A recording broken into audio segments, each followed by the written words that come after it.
প্রধানমন্ত্রী শেখ হাসিনা বলেছেন, আওয়ামী লীগ ক্ষমতায় আসার পর অস্ত্র চোরাচালানের রুট হিসেবে বাংলাদেশের ব্যবহার বন্ধ হয়েছে। রাজধানীর বঙ্গবাজারে পুড়ে যাওয়া মার্কেটের জায়গায় আধুনিক বিপণী বিতান সহ 4টি উন্নয়ন প্রকল্পের সূচনা করে একথা বলেন প্রধানমন্ত্রী। অনুষ্ঠানে জলাধার ভরাট করে ভবন নির্মাণ বন্ধের নির্দেশ দেন তিনি। আরও জানাচ্ছেন সৌমিত্র মজুমদার। গেল বছরের 4 জুন এক ভয়াবহ অগ্নিকাণ্ডের সাক্ষী হয় ঢাকা। সেদিন বঙ্গবাজারে হঠাৎ আগুনে পুড়ে যায় দোকানপাট। ঈদের আগে পুড়ে ছাই হয়ে যায় হাজারো ব্যবসায়ীর স্বপ্ন। সরকারের তাৎক্ষণিক সহায়তায় সেই ক্ষতি কিছুটা পুষিয়ে নিতে পারেন তারা।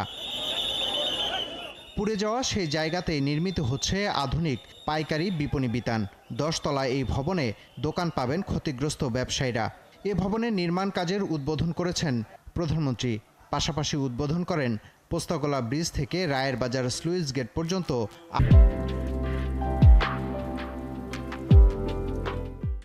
8 লেনের বীর মুক্তিযোদ্ধা ফজলুল হক মনি সরণি, ধানমন্ডি হ্রদে নজরুল সরোবর এবং শাহবাগে হোসেন শহীদ সোহরাওয়ার্দী শিশু উদ্যান আধুনিকীকরণের।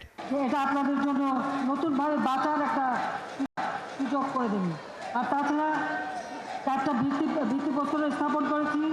সারা ঢাকা শহর মিলেই আমরা একটা রিং রোড তৈরি করতে চাই। আর আন্তঃজেলা সংযোগটা যাতে আরও সহজ হয় সে ব্যবস্থাটাও আমরা করব। অনুষ্ঠানে জলাধার ভরাট করে ভবন নির্মাণ বন্ধ করার নির্দেশ দেন প্রধানমন্ত্রী। সেই সাথে মাদকের বিস্তার রোধে কমিশনারদের দায়িত্ব পালনের আহ্বান জানান। মনে রাখতে হবে, জনগণ ভোট দিয়ে আপনাদেরকে নির্বাচিত করেছে, এটা আপনার একটা দায়িত্ব এই কাজগুলি করা। প্রধানমন্ত্রী উন্নয়নের কথা তুলে ধরে বলেন, বাংলাদেশে তারেক রহমানের অস্ত্র চোরা কারবার এবং অপরাধীদের আস্তানা বন্ধ করে দেয়া হয়েছে। তারেক যেহেতু অস্ত্র চোরা কারবারি মামলায় সাজাপ্রাপ্ত আসামি, ওখানে বসে এখন নানাভাবে ওই অগ্নি সন্ত্রাস দিয়ে মানুষ মারা, মানুষ খুন করা, আগুন দিয়ে মানুষকে পোড়ানো, এইসব কাজ করে বেড়ায়।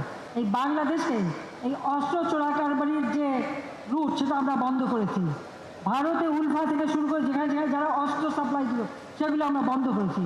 তাদেরও যাদের শান্তি আছে, তাদের ওই 7 সিস্টার সেই ব্যবস্থাটি কিন্তু আওয়ামী লীগ করেছে। এটা সবথেকে বড় কাজ। এবং আমাদের যে ল্যান্ড বাউন্ডারি সেটাও আমরা এনক্লেভ এক্সচেঞ্জ করে সারা বিশ্বতে দৃষ্টান্ত স্থাপন করেছি। উন্নয়নের ধারা যাতে অব্যাহত থাকে সেজন্য সবসময় নগরবাসীর সমর্থন চান প্রধানমন্ত্রী। সৌমিত্র মজুমদার, 71, ঢাকা।